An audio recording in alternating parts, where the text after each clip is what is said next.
le monde, c'est Francis Stark et bienvenue sur ma chaîne là où passionné rime avec une qualité du Dragon Ball en prize.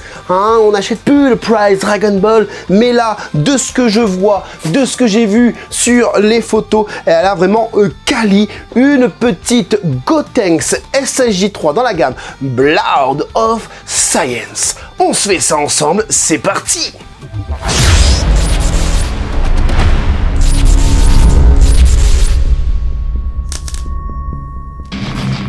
Elle mesure environ 9 cm, elle est sortie en novembre 2023, oui je vous l'ouvre seulement maintenant, mais ayant vu l'annonce du Goku SSJ3 qui sortira aussi bientôt, je sais plus exactement quel mois, je me disais que je pourrais combiner tout simplement les deux figurines ensemble de Blood of Science SSJ3, sachant que de ce que j'ai vu en photo en tout cas, les cheveux, le doré des cheveux est quand même bien plus raccord avec la transformation du SSJ, alors qu'avant c'était métallisé, limite un peu vert, et là j'ai hâte de voir de mes yeux ce fameux nouveau doré en fait. Enfin bref, la boîte elle est comme as. Elle me vient du Japon, n'hésitez pas à aller dans le descriptif de cette vidéo pour voir le code promo ainsi que le site, la boutique sur laquelle vous pouvez tout simplement commander votre figurine. Allez, c'est parti, on y va! N'oubliez pas que dans le descriptif de cette vidéo, vous pourrez, grâce aux timecodes qui sont notés, aller directement voir la pose du personnage, les teintes, le sculpte, ainsi que les proportions pour vous donner une idée avec quoi matcher aux figurines et si elles sont à l'échelle entre elles. À l'intérieur de la boîte, on a du coup un autre carton de protection. Waouh, le truc il est hyper bien protégé. Comment on fait là? Allez, on ouvre ça aussi. Oh là là! Oh là là, beau gosse. Ah, les cheveux, ils ont piqué un petit peu le carton, hein. Ça veut dire que c'est des cheveux piquants, comme des merguez. Ah, le socle. Ah là, il y a combien de parties? Ah, il n'y a que 2 parties et le socle est cool. Regarde le socle, comment il est. Tu vois, c'est ça, une pince. Bah, il est beau, hein. Il est beau le doré. Il est beau le doré, franchement. Je suis très content. Franchement, je suis surpris. Parce que je pensais qu'il y allait avoir un socle, genre, un peu plus imposant, un peu plus voyant que ça. D'accord? Bah oui, parce que regarde le socle, ce que c'est en fait. C'est un petit truc comme ça. Pas plus. C'est marrant, hein? Du coup, faut que je regarde comment on met ce fameux socle là. Parce que ça, je sais pas du tout. Ah, il y a un trou pour mettre quelque chose. Ah non, ça doit être celui-là, je pense, non? Bah les gars, c'est compliqué, hein, votre affaire là. Ah, ça y est, j'ai trouvé. Waouh, c'était un peu compliqué, hein. Donc, pour vous donner un petit truc mnémotechnique, en fait, t'as le code qui est juste là. Juste à côté, t'as la grosse mèche. Et de l'autre côté, il y a la petite mèche. Donc après, tout vient s'imbriquer à l'intérieur. Ma baguette, elle est où? Elle est là. Ici et là aussi. À l'intérieur, ici. Et ça rend bien. Voici le Gotenks SSJ3. Voilà. Ah bah... moi, je dis oui, hein. Moi, je dis oui, hein. Ah bah ouais. Ah oui. Oui. Bon. On va parler de la pose, cette pose emblématique. On a l'habitude de on l'a déjà vu dans cette pose-là au niveau de certaines illustrations de manga, voire même de l'anime.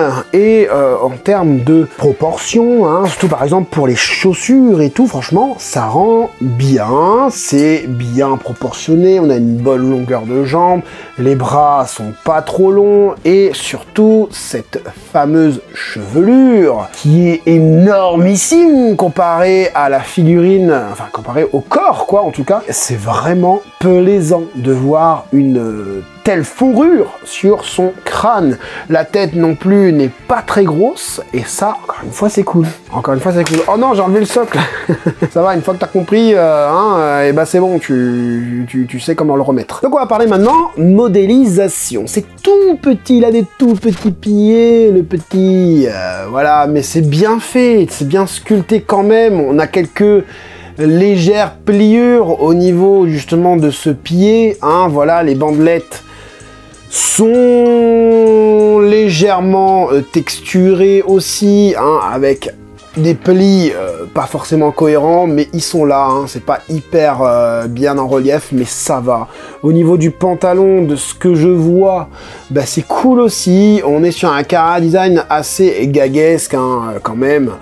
Hein, avec vraiment un petit corps et une grosse tête, hein, mais la modélisation est réfléchie, hein, au niveau de la boursouflure, au niveau du bas du pantalon, au niveau des pliures ici, assez cohérent, assez fidèle par rapport à ce qu'on a l'habitude de voir en dessin, en anime, etc. Hein, au niveau du trait, là, les petits traits qui sont comme ça, qui donnent certaines sensations que c'est serré son pantalon au niveau de sa taille, les petites pliures ici qui part vers l'entrejambe, cette petite raie là, hein, que beaucoup critiquent, mais dans l'anime et le manga, on en a ça, hein, donc voilà. Même le châle là, le hobby, la ceinture là, et au vent, tu vois, ça fait un mouvement de vague comme ça, hein, j'arrive même pas à vous montrer la baguette elle devient floue tellement le truc il est petit.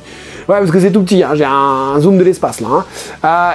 Mais quand même, il y a ce travail au niveau de la ceinture qui est vraiment cool. C'est pas vite fait, c'est réfléchi. La ceinture ici, pareil, il n'y a pas énormément de pliures. Par contre, les abdos sont super bien faits. Hein. Le gars, on voit qu'il a utilisé ses abdos. Hein. Quoique, sur les côtés, ça fait un peu bizarre. Sur les côtés, là, ce truc-là, ça fait un peu bizarre, hein, voilà, c'est censé être les côtes ou un truc comme ça fait un petit peu bizarre. Mais en tout cas, les abdos, eux, sont bien faits. Les pecs aussi sont superment bien faits.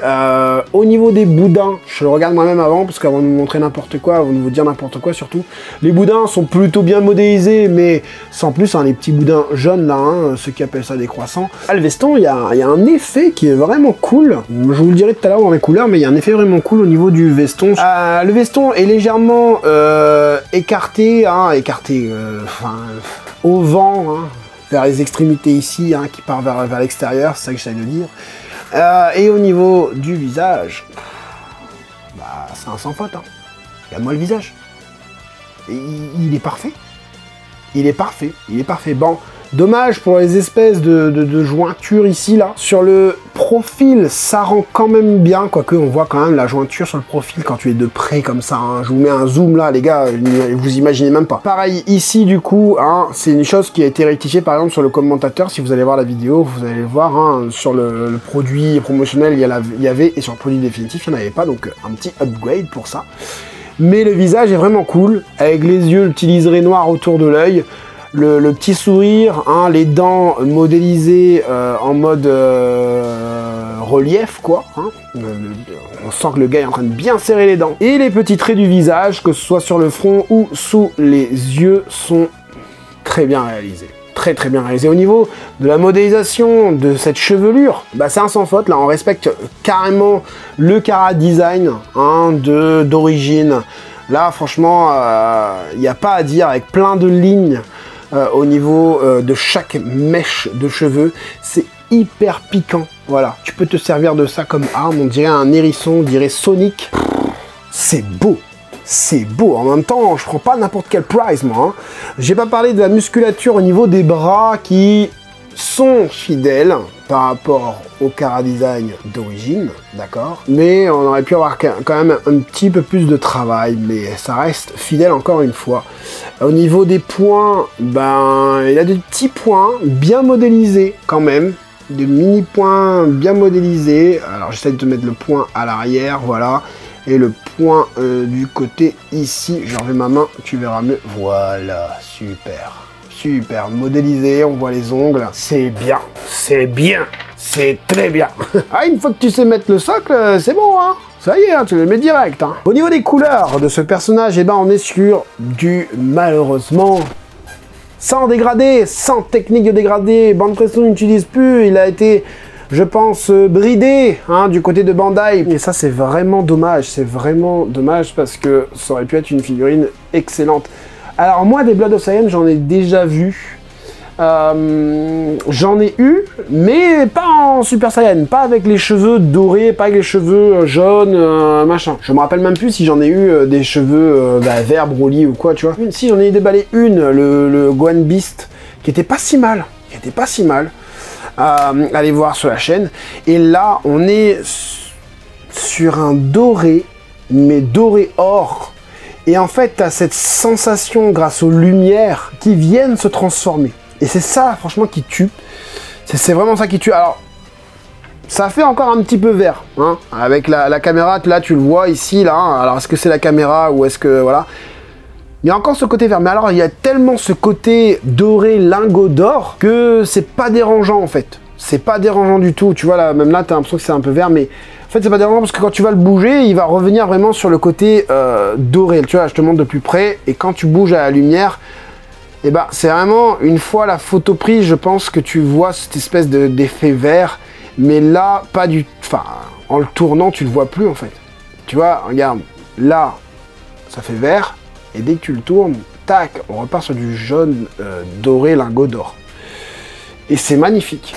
Ça, franchement, là, c'est très très beau. Le chara design des cheveux est bien respecté et très beau. Allez, on va la mesurer, hein. On va la mesurer, cette petite figurine de 9 cm ou 8 cm, je sais plus. Alors, le 8 cm, il est où? Ah, il est au niveau du crâne, comme d'habitude, hein, j'ai envie de te dire. Hein. Fantasy Stark, voilà. Et après, on est sur du... attends. Ouais, on est sur du 11 cm, comme tu peux le voir, tout simplement. Bon, alors, j'ai déballé cette dinguerie, là, hein, dans mon dernier unboxing. Hein. Bon, je voulais les mettre à côté, puisqu'ils font quasiment la même taille, hein, voilà. Donc, pour vous donner une idée... que bah, Izuku est légèrement plus grand du coup, parce que si les deux ils se mettent entre guillemets debout, hein, en position statique, Izuku serait légèrement plus grand. Voilà, hein, pour vous donner une idée des tailles, hein, 8 cm ça fait pas vraiment 8 cm ou 9 cm. Bon, ensuite on pourrait essayer de le mettre à côté du papounet. C'est qui?